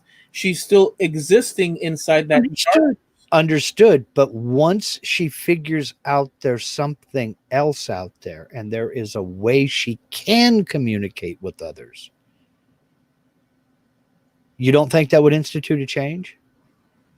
That when she is able to tell somebody, I hurt, or I'm hungry, or I want a glass of water, rather than just go crashing around and hope that somebody figures it out. You know, and again, the learning of the Braille as it was eventually taught to her and everything else, a whole world opens up. Now, you and I don't know anything about her personality. She may have been just a rotten person. She may have been the kindest soul in the world. She may have been a lazy individual. She may have been a voracious reader like my grandfather turned into. It's her discipline, drive, and desire to learn, to be able to communicate, to be able to say, I'm sick, I feel great, I'm hungry, I'm thirsty. Let me tell you about my dog. Whatever, you know. Just remember, these are calls from a dark place that never has input. Input has to be fed into her. Right. And whatever's going on in her head, which is abstracts, and she can't even call them abstracts, but because she's never. I mean, it's just insane. It is. It is, and it's, you know, it's not something that we could even possibly relate to. But also, we're forgetting the timeline. And her name was Annie Sullivan. Ann Sullivan was her teacher. When she met Ann Sullivan to the time she started writing books was not a week. And we're talking about a live-in teacher who was there caring for her, showing her how to care for herself, teaching her basic words. I think the first thing she learned was water. It? Yeah. Oh, okay. Or the first word she could say, it. Oh, okay. I think the first thing she learned and made the relation to was the sign for water. And that was done just the way you're describing with the apple. It was, she would sign the word water and then pump the pump out there, and then water would come into her hand. Yeah. And then she finally made that connection. Wait a minute. And she pumped it. She reached up, found it, and pumped it, and then made the sign back to Annie Sullivan. And, you know, the breakthrough was there. So at least that's the story that I heard and everything. Yeah. But you're also talking about a kid when that happened. Because like I said, I don't remember if it was 10, 11, 12 years old, something like that, up to 22-year-old. Now think about that, because No, you keep pushing the timeline, and I get it. now that's half of your life No. at that Listen, age. listen. I have not admitted that aspect of it in my equation. No. I don't. I'm not saying that you have, but think of the complex concepts that we learned in that same 10 years. Yeah. We went from this is Dick, see Dick run, run Dick run. This is Jane, see Jane run. We went from that to reading chemistry in the same amount of time. So, all I'm getting at is I don't think it's impossible for her to do the same. No, like I said at the outset of this, I watched that, and those points cannot be understated. As far as learning the communication, we have video of it. But as far as the exaggeration of complex political thoughts, I don't know. Maybe yes, maybe not. I personally don't know, but I think it's a curious thing to put out there, because we do talk about weird stuff, and it just. So I thought that it was a curious thing because taken for granted, you say she learned all these things and that's it. But was there an external input in her writing? There had to be. And it's probably pretty likely, because how literal of a translation, because she didn't sit down at a typewriter and she didn't take a pen and write it out.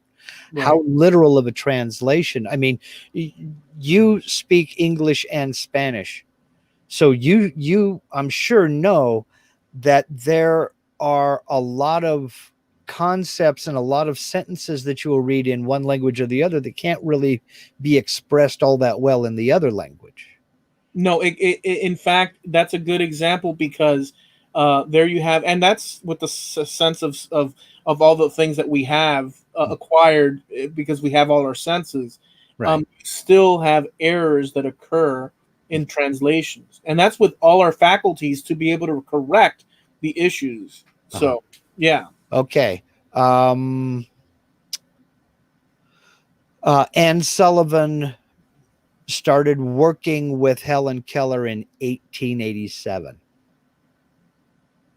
Okay.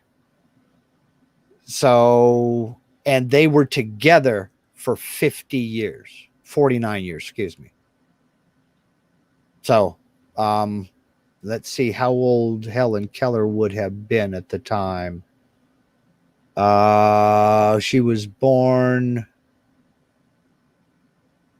She died in 1950 something or 1960 something. 1880. Yes. She was born in 1880. So when Anne Sullivan met her in, what did I say that was? Oh, come on.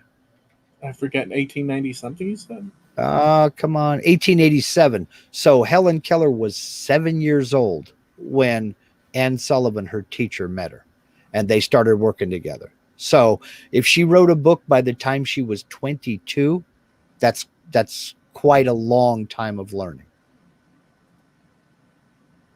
So when they started working together at age 7, and she was there full time, that was that was Anne Sullivan's entire career. Yes. For 49 years they worked together. I don't see how it's impossible. No, nobody said impossible. Yeah. That's not the issue here. Yeah, I got you. Those points that you're saying are not the issue here, because I mean there are some issues with the blindness and auditory issues at the same time, where communication has to occur, like what we've been talking about. Okay. In order for her to learn each piece and attach it to Braille or whatever. There's more to it than just that, but there is more to it than that, because Helen Keller was not born deaf and blind. She went deaf and blind at 19 months old. So she was almost 2 years old. So she knew she did have some frames of reference. 2 years old? Yes. So she did have some frames of reference. although it's the frames of reference of a toddler. I think that you're reaching. Here's what I think. I don't know that I'm reaching all that much, but But it's let me just different say, to be born. It's different to be born deaf and blind and not have any frame of reference at all than have the frame of references of a toddler. They are two different things.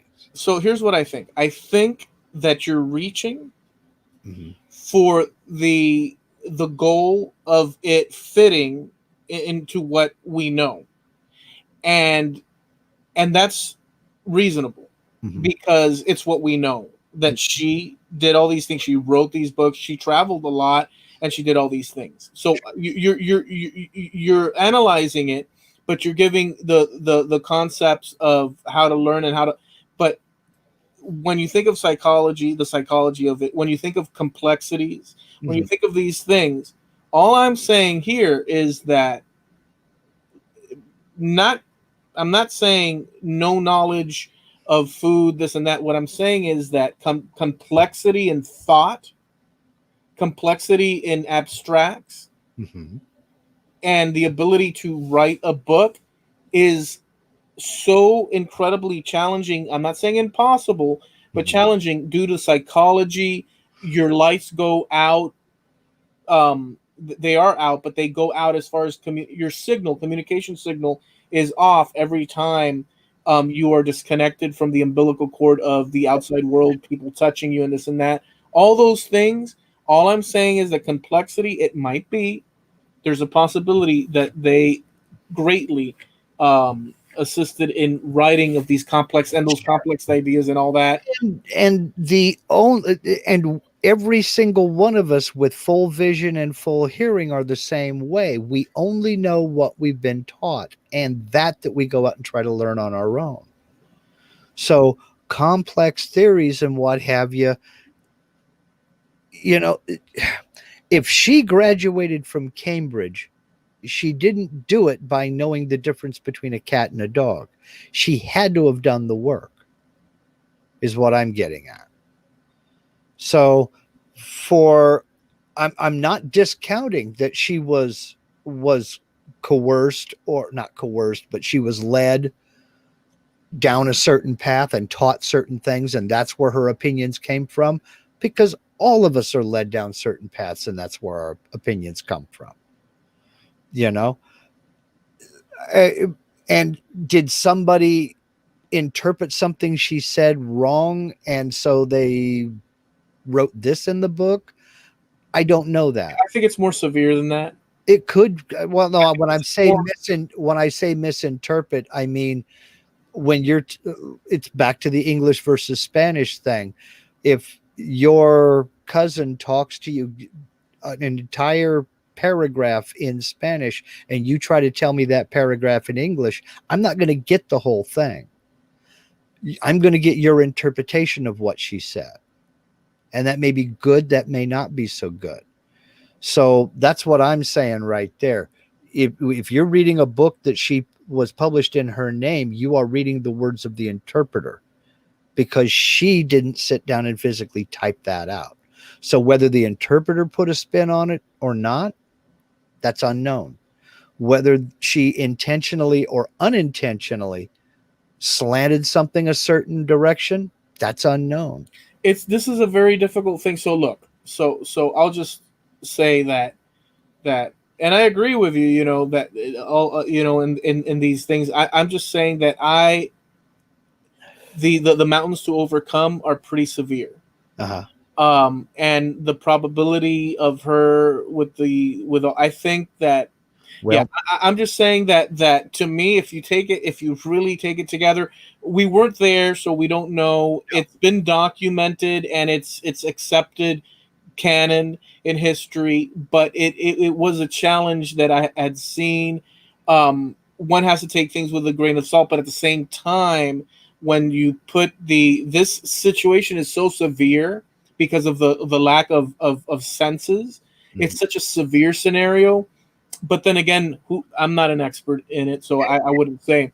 And we don't know anything about her mental capacity or abilities. She may have been an absolute genius, just had no way of expressing it. We don't know. We don't know. We don't know. But once she learned how to take in, because you're talking about you have no input. When you're asleep, nobody has input other than touch. But because your sense of touch is the only sense that doesn't shut down. Yeah, but see what you're saying? So see what you're saying? That's severe. Because in her case, our dreams have associations in the waking world. Right. But she also had that little bit of input. She knows light from dark. She may have known the colors. She knew her mother from her father. She knew what her father and her mother looked like. Yeah, but she doesn't know the politician and the political. Oh, you're absolutely right. But you can be taught that. That's what I'm getting at. Yeah. You can be taught that. And you're only going to know what your teachers teach you. So we don't know, was she taught a bunch of what Anne Sullivan and her other teachers? If she could do Braille, beliefs. If she could do Braille and learn the thing, and there might be words that she couldn't collect because there's such like giraffe or aardvark, or let's say that's something that she couldn't necessarily, but she could read like, and within that, let's say 60% of the things, this is a random percentage that but let's say 60% of the wordage she was taught so she can associate, and then the 40%, it's like reading, and don't get me wrong, but it's like reading a book that got burnt in a fire and you turn the pages and some of the stuff is missing. But, well, here's this is the bit. Okay. But if she learned the Braille and she could read other Braille books that had other things, other knowledge, then, we're getting closer to more reasonable. And we also have to take personality into account as well, because look at yourself with our earlier discussion with music. You didn't just listen to the records. You watched the documentaries. You bought the biographies. You did a deep dive. Yeah. Well, if she had that kind of personality, perhaps that's what she did as well. No, she wouldn't just know just what the word giraffe was. But if there are other Braille books out there that will describe what a giraffe is, then we're on to something. Exactly. So if she finds a political theory, well, what does this mean? She can find other references and be taught and learn that. Now, again. But how would she? But how would she say? Again, she's only being taught what her teachers are teaching. That's right. Right. Because how should exactly? So just to add to that, how could she say after she reads a book, I need, reference D in that book by so and so and this and that, because he's explaining the theories of economics in the she might not know what exactly to look for, but she could say, I want to know more about giraffes. Right. But give me books that describe giraffes. Right. Well, see, now you're going simplistic because it's but okay, but I'm using that. We're talking about from the age 7 on up, and it's going to start at age 7 on up. So right. But so if she starts reading books about Catholicism, she's going to understand Catholicism, but have absolutely no concept of what Hinduism is. Does she even know that Hinduism exists? We don't know what she was taught. That's what I'm saying. So we do not. If her teacher was guiding her in a certain way, she doesn't know that there is another way to go. She's going to go that way. So when you say that she was guided, that's probably true. Because I'm not saying that she was or not. I'm just saying that no, that's what that video said. That's not your assertion. That's the video's assertion. But she may very well have been. And maybe those thoughts and ideas and the conclusions that she came to in her writings were her analyzing what she had been taught without knowing that there were other things out there. Yeah. That's pretty likely. That's pretty possible, because nobody, I don't care how smart you are, Stephen Hawking didn't know everything. Oh, he knew what he was interested in, and he knew it very well.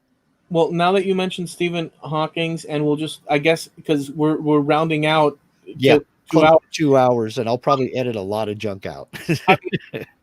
I'll just throw that same dude does one about, and by the way, they're kind of obnoxious people. But it doesn't take away from the compelling. But they're kind of obnoxious the way they're dissing and laughing and stuff. But there's one guy that does the work, and the other guys are listening to it, and the one guy's explaining it, and the other guys are, So there's that. But they're kind of like a little bit of in the jerk level or extreme in the jerk level, as far as they're instead of taking it serious, the other guys are just laughing while this guy's doing.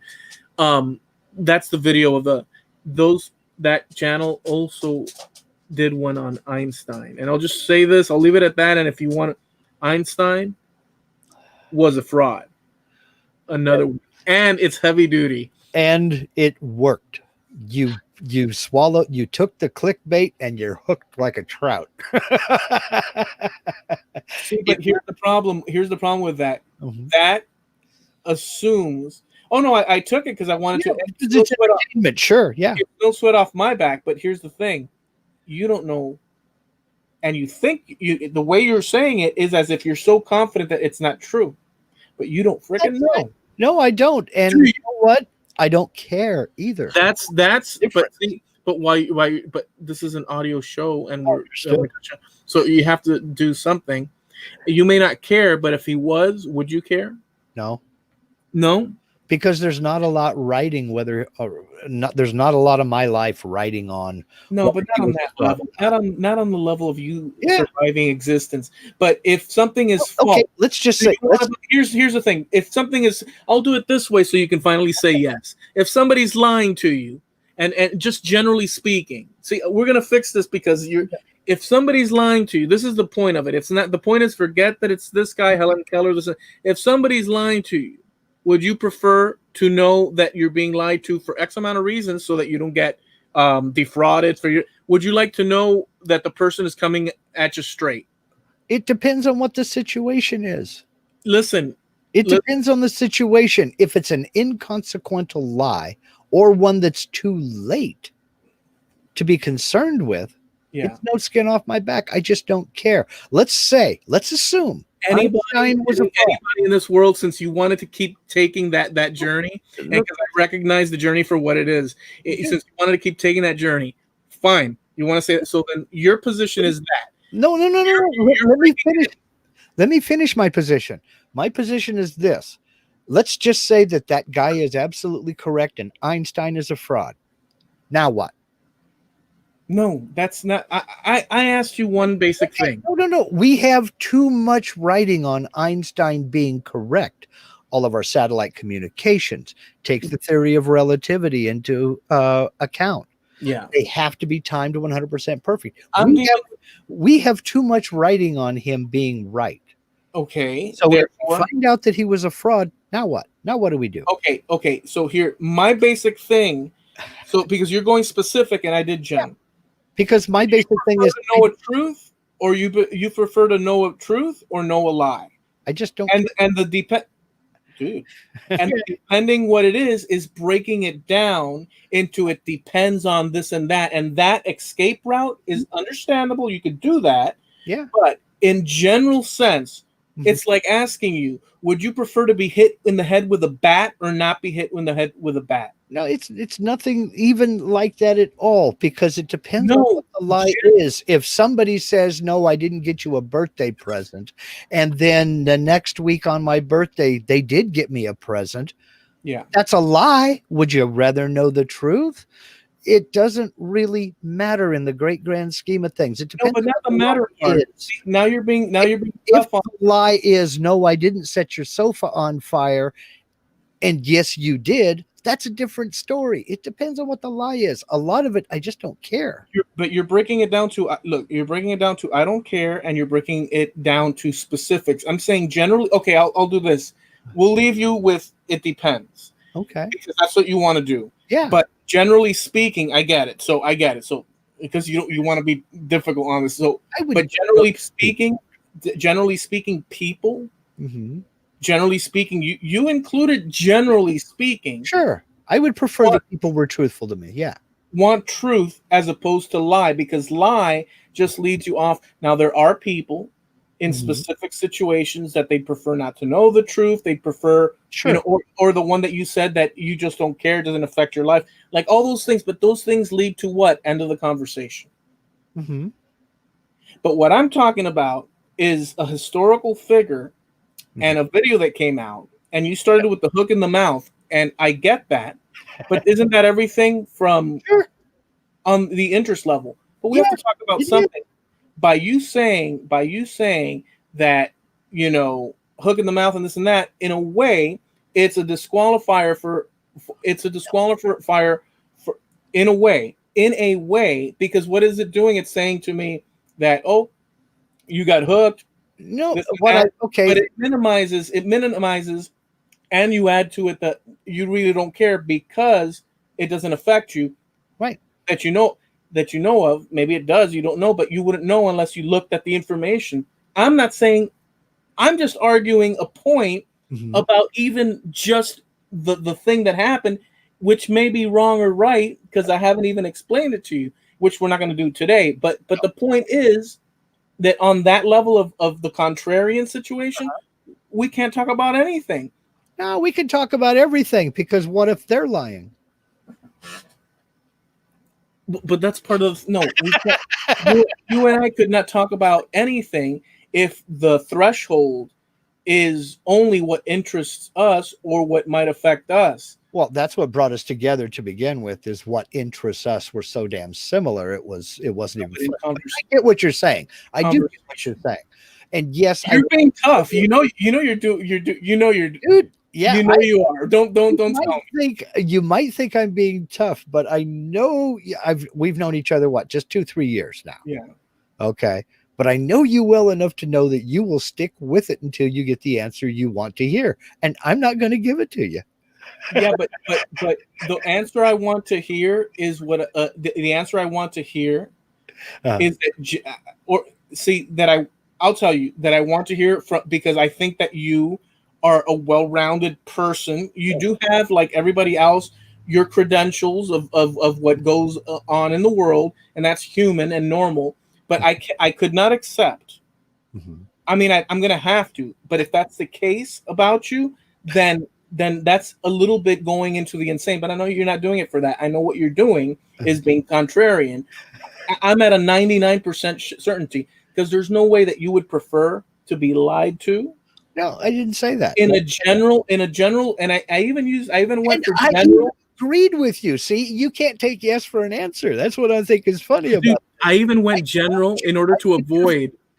I told you I would prefer that people be truthful to me. Yes. Depending upon what the lie is about, half the time I really don't give a shit. Right, I get that. But in any event, just safe to, or not safe to say, but we'll just leave that bit at that. There was the Helen Keller thing, which was quite contentious, which it was fun. Yeah. But the Einstein one, they say Einstein was a fraud, and they put out proofs. That's all I'll say about that. But we don't know what fraud is defined as, at what level. We don't know none of that, because we haven't. But they do say that. So just putting it out there. I don't even like the people that are doing these videos, the way they act. I don't like them, necessarily like them, but it's still, they have found an audience. They have found an audience, and they're playing to that audience. And when I said you're hooked, what I meant was you fell down the rabbit hole hard, and I do it all the time. There's nothing disparaging in there at all. You fell down the rabbit hole. I do that all the time. I've been watching World War II fighter plane gun camera videos for the last month, almost exclusively, and I have no idea why I think that's so riveting. All I know is I dig it, and if I see a new one, I watched a little video today of aerial bombardment practice on old battleships during World War I today. So I fell down that rabbit hole hard. No, there's rabbit holes. Look, the question. Well, let's actually leave it at this. So the question of the curiosities that we might have are wild and varied. And I will say that the Helen Keller thing, in my opinion, was a good thing for conversation because of the interaction and stuff. I think it was. I think that it got contentious now with the Einstein because it doubles up on questioning things that are set. I think that these things are tough to deal with because one, we don't know all the facts and this and that, but we don't know. We're assuming a lot of things, but I think it makes for good conversation at some level. So I mean, you know, it just depends on what you decide, what you call entertainment. It seems to me that they're going for shock value, especially the way you describe them. You describe them as being jerks about it, and the two guys are just laughing, and he's just going off on a rant. Okay, well, fine. Maybe he's got some quote unquote facts that he's going to present, and maybe he's just doing it as a character. Maybe he really does believe this. Maybe he's just going for shock value for the clicks, for the views. We don't know what's in his heart and his mind either. But he's found his audience, and it's evidently working for him because people are watching the videos. And there's a lot of people that, I mean, we have words for him now. Shock jocks. Look at Howard Stern. He's not a disc jockey. He's a talk show host. But you don't call him a talk show host. He's a shock jock. You know, he's there for the outrageous. He's trying to be edgy, and he's there for the public reaction. That's his whole shtick, is to provoke a reaction out of you, be it positive or negative. He doesn't care, and he's made a career on it. Well, I had no point of reference other than what we basically know limited about the Helen Keller thing.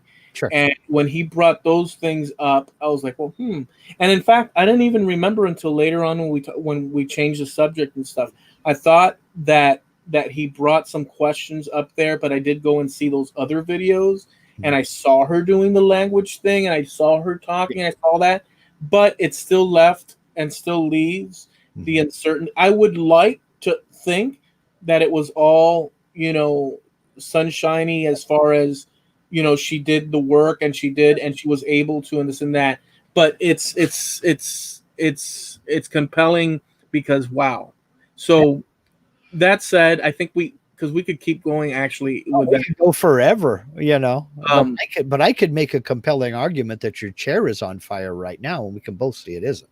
So, well, see, we can't leave it at that because there's a difference between that and what they brought to the table as far as Helen Keller. True. All they said in a nutshell is saying, listen, she was deaf and blind, and she wrote X amount of books, and she graduated from this prestigious university, and this and that. And she said, and then they said, how the heck does she write these complex concepts from the darkness that, she lives in, and her philosophical, political, geopolitical concepts, not only she came up with, but they actually mirror what her teacher, because her teacher there may be a lot to that. There may absolutely be a lot to that, because like I said, we're the product of our education. We only know what we're taught or what knowledge we seek on our own.